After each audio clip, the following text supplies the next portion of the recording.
Does it have a name? I don't know. Like a home in Keyosha. Key coaching? Key coaching. Yo, what up, guys? Welcome to my podcast, Key Coaching. We talk about what? Um, cha- uh, what's it called? We talk about topics that are controversial. I won't use the word controversial, but Yeah. We tackle some really challenging topics. there you go. Some of the things that people don't want to face. But if we want to move forward as a human race, we have to face them. So. Yeah. Hey, loved ones. I'm Keyosha. It's pronounced Keyosha, meaning key of the ocean. I'm a life coach and a motivational speaker, known for my company, Key Coaching, which focuses on self-betterment. In this podcast, I'm going to share with you what I've learned from being a coach. I'll provide you the keys not just to survive, but to thrive.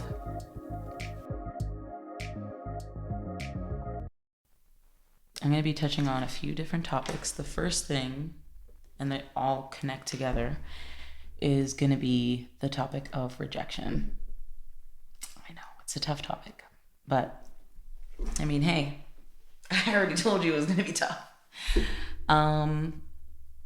The side effects or symptoms actually of rejection are anger, anxiety, depression, jealousy, and sadness.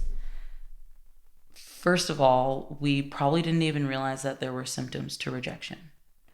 It's almost like something that we are supposed to sort through and sift through on our own, despite the fact that rejection is actually quite more frequent than we put focus on. I mean, you apply for a job and you do an interview and sometimes they don't hire you. Or you're doing an audition and you don't get the part. Or you have a crush on somebody and you're literally like, I don't know, 13, 14 years old, but that person doesn't like you back. We're all aware that rejection happens and we're all aware that it gives us terrible feelings, but the specific name of those feelings and that clarification, it's not as readily available. The thing that I want to offer is that there are solutions as well to these feelings.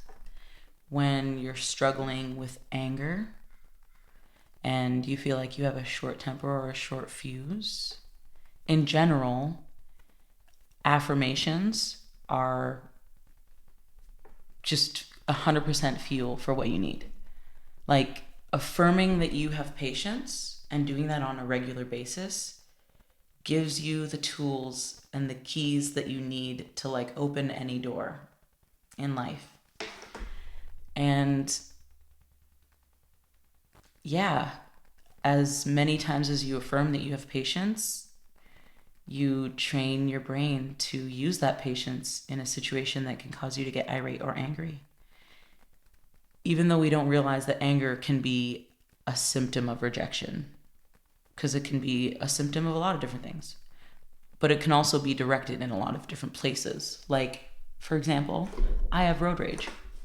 So when I'm driving, I get very irritated, like more than normal. I think it's a safe space. I'm in my car, it's soundproof. The people around me driving can't hear what I'm saying. But the anger usually has a different origin than the actual just misstep or misuse of an indicator while driving. The other thing that I want to talk about is anxiety. And I love how the universe just aligns. I wanted to talk about anxiety and I wanted to talk about it in a way that just like we all need to be a friend for ourselves. And when you're experiencing anxiety, we don't actually have as much compassion towards ourselves as we would to a friend. We are telling ourselves so much so quickly to just shut that anxiety off as fast as possible. that we drowned out our own emotions instead of actually processing them and metabolizing them. Obviously, everything that we metabolize leaves our system forever in the form of waste. Like you eat, it's gone. You drink, you pee, right? If we don't metabolize things and they stay within us for too long, then we're not getting rid of the waste. We don't actually get rid of the adrenaline and cortisol produced by that anxious state. A solution that I talk about is another form of affirmations. It puts you in a present place. And so you've experienced rejection and now you're anxious that you're not good enough. You have another job interview and the last place rejected you.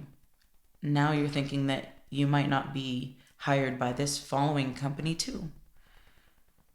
But instead of letting your past or your future dictate your present, grounding yourself is a great way to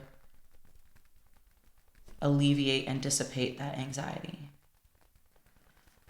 Affirming that you are in the present can be done by quite literally making sure that you're not clenching your fists, sitting somewhere where you're grounded and where your hands have somewhere to rest. And with each finger, choosing a sense, like the sense of sight and what you can see, the sense of what you can smell, the sense of what you can taste, the sense of what you can hear, and the sense of what you can touch, the table beneath my fingers. Metabolizing that anxiety actually prevents your next encounter from having the trauma-based decision making and actually provides that presence that's required for you to make the best choice possible. Rejection is like terrible. It occurs everywhere in our world and we're not even realizing that it's happening. But also it's a trauma. Wanting somebody to accept you for a job hurts when you don't get it. And wanting somebody to love you, especially when you're out in the world looking for that partner, that's almost like the worst form of rejection because you're questioning at that point your personality. Everything starts like whirling out of place. You feel that anger, like you're mad at them, you're mad at yourself, that anxiety, you're not good enough, depression right after that, feeling sad and regretful and like other things aren't worth doing, especially if you don't have that dream job that you wanted or that dream individual there by your side while you achieve those things.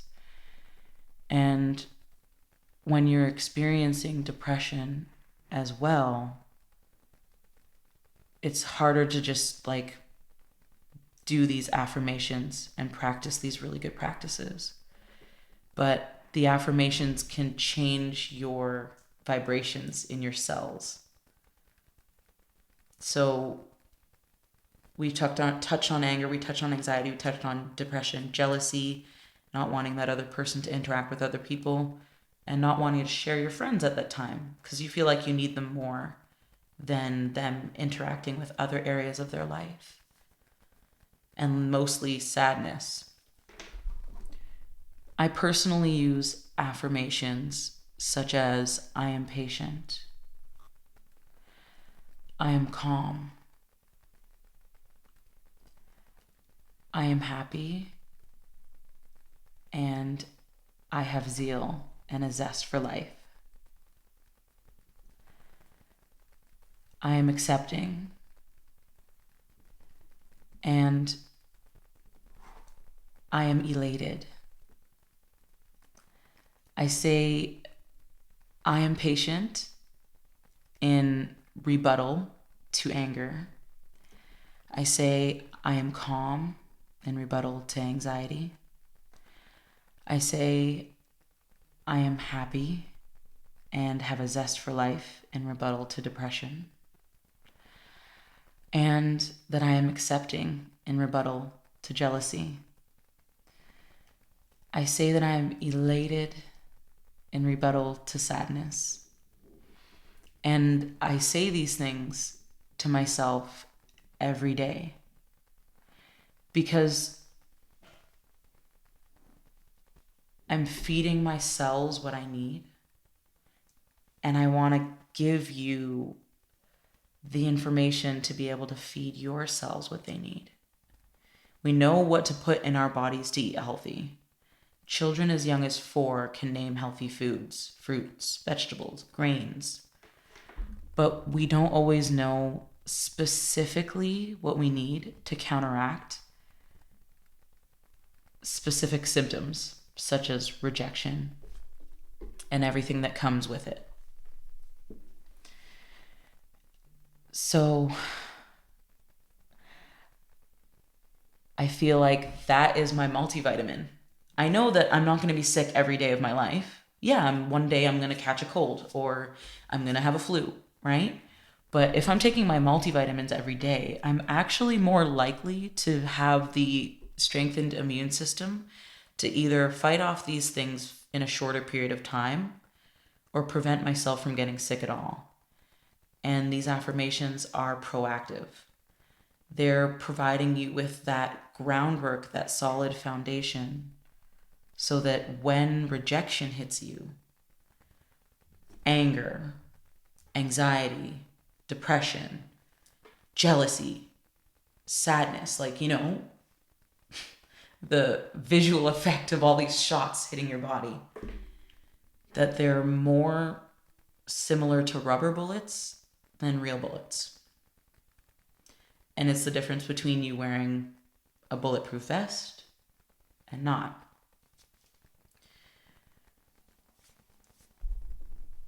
I I hope that this is very useful and helpful.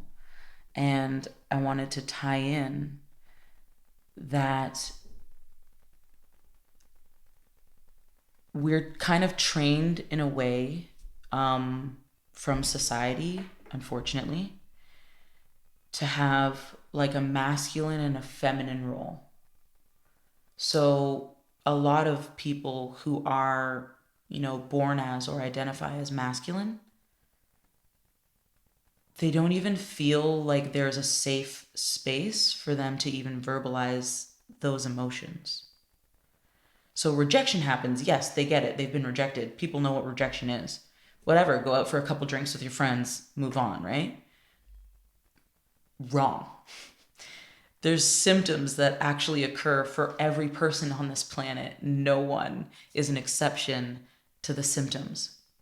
But not having that safe space to say, I'm feeling angry. I mean, I know that that's usually more socially acceptable than I'm feeling anxious. I'm feeling depressed. I'm feeling jealous or sad. I don't know that I can say our society is creating a safe place for men to be able to just outwardly and openly say those things without being weary of judgment, which is ironically another form of rejection. So I want you to open your eye. I didn't misspeak. Close your eyes and open your third eye to the understanding of that cycle of rejection and what effect it can have on your psyche. And how heavy of a burden that would be to bear. I feel like it's terrifying. I feel like, you're genuinely getting rejected and dealing with those symptoms and can't even voice those symptoms because you might get rejected. That's trauma. That's re-traumatizing an already open wound and pouring salt on it. Obviously, society doesn't mean that it's only men or women. Women are at times to be held accountable for creating these environments where they call a man a simp in a negative way because he's expressing his emotions. Or men. And I know that there's way more awareness now, but I think that there's also the excuse of technology, hiding behind a screen and a keyboard, and knowing that under a random username, trolling can happen without being held accountable. And so we're still in a society where we're receiving rejection because of our symptoms from rejection. It's ludicrous. I challenge people who identify with having to upkeep that toxic masculine, societal norm by actually voicing how they feel, but also being aware that technology is quite literally moving faster than evolution can keep up. We're so quick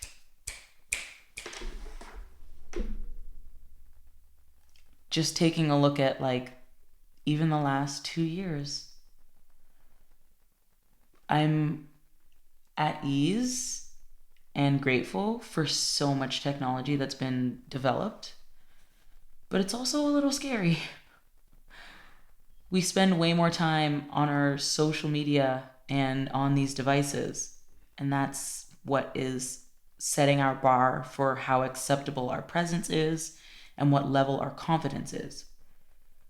And so that mentality of being like, I don't even have that many followers. Why would I be open and voice how I feel? Or why would I be open and share this version of myself? But unfortunately, that's the exact same thing that it's holding us back.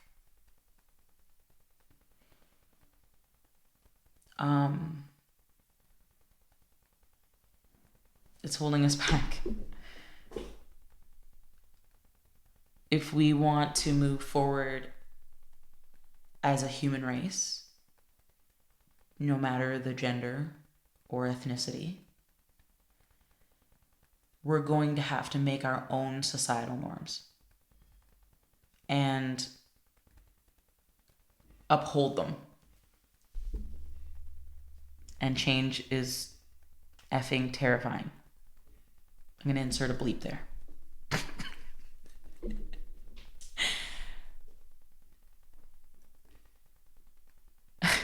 I mean, imagine, right?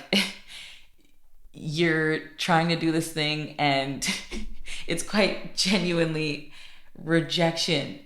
It's just every angle. And then you don't even realize that you're experiencing these symptoms, and then you can't even voice them, and then you're running around in circles pretty much. It looks like you're lost, but you're not lost. You're genuinely just trying to find your way. But then everyone's looking at you like, dude, you're super lost and I don't want to be around you because you're kind of chaotic and it's drama. So how does that person even have the ability to better themselves? Right now, we're really moving in a great direction where people are self-aware, but it's almost like they want to leave the rest of society behind because they're not there yet, which is insensitive to the people who need to get there. Everyone has value that they bring to the table. And I've had women and men tell me, oh, men are usually more immature than women and blah, blah, blah, blah, blah. And it's really unfortunate, especially because I'm literally not going to cry, okay? The immaturity that childlike outlook on life and that childlike optimism is something that we outwardly admire in children. We love it. We want more of it. We encourage them to use their imagination. We encourage them to be immature and don't grow up too fast and experience life slowly and hang on tight to each lasting magnificent memory and moment. So it should be looked at as a positive quality to still have the ability to have that childlike optimism in the form of immaturity, or have that desire to still play, even if it's in the form of like a video game or sports or whatever. It doesn't make you immature because your entire existence isn't surrounded around intellectual things, right? I just feel like in some ways, like men are being left behind and they feel like they're being left behind. Women are obviously doing really great things. And I'm not here to discredit women at all. We do a lot, okay? We do a lot. And it's awesome. We're working, we're saving, we're raising kids. I mean, all of these things can be done alone. So far as if I wanted to go to a sperm bank, I could create an entire another human alone. But also, like, that ability to look at life through the perspective of that childlike lens and playful lens and imaginative lens is actual creation. This is what makes life art, is that balance. And so when I'm talking about rejection and I'm talking about just encouraging communication, I'm putting out empowerment more than I am shooting down some of the things that we know and love about men, or some of the things that get spoken poorly about, despite the fact that it makes people who they are, right? I mean, I know a lot of people who are any gender that are immature, and I know a lot of people who are any gender that are very intellectually sound and could run laps around me as I'm in a conversation with them, cognitively absorbing like a sponge everything that they're, sending in my direction. That comes from all walks of life. And so I challenge you to do 3 things. First and foremost, start recognizing your sense of rejection. When do you feel rejected? Is it when someone else gets called ahead of you in a lineup? Is it when your, I don't know, posts on your social media don't get enough likes? Where are your senses of rejection coming from? And the second thing I want to do is challenge you to break those societal norms and start naming your feelings in your head first, and go so far as to name those feelings with people you're close to, because that form of communication is that vulnerability, and it creates a way stronger connection than surface level crap. We've got enough of that, right? You can go anywhere and find it. It's very easy. Walk down the street. People will be like, "Hi, how are you?" "Good. How are you?" "Good." Are you good though? Or are you just saying you're good? Because that's our habit. Actually question in your head, how am I? actually do the scary thing of saying, I'm not good today. I'm actually having a hard time. So I hope I didn't lose you in the first challenge. It's recognizing your rejection. In the second challenge, it's naming the feelings that you're having mentally. And then when you're ready, with who you're ready with verbally. And third of all, try affirmations. If you've never tried them, then try them. And if you hate them, stop doing them. But try them, at least. Because if you haven't tried chocolate or grilled cheese, you can't say you hate it. You never even tasted it. How do you know you hate it? Right? First, you have to taste it. And then you have to decide. Get a taste of affirmations. Try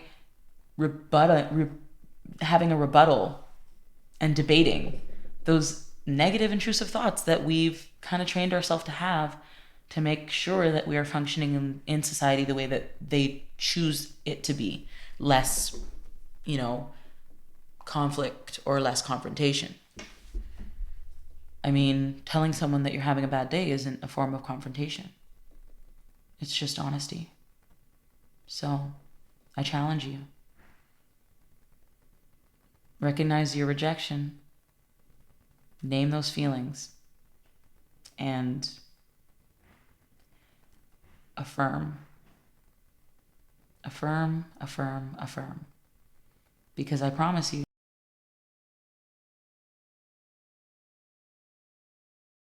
song suggestion of the week this week is, drumroll please, Lean on Me by Bill Withers.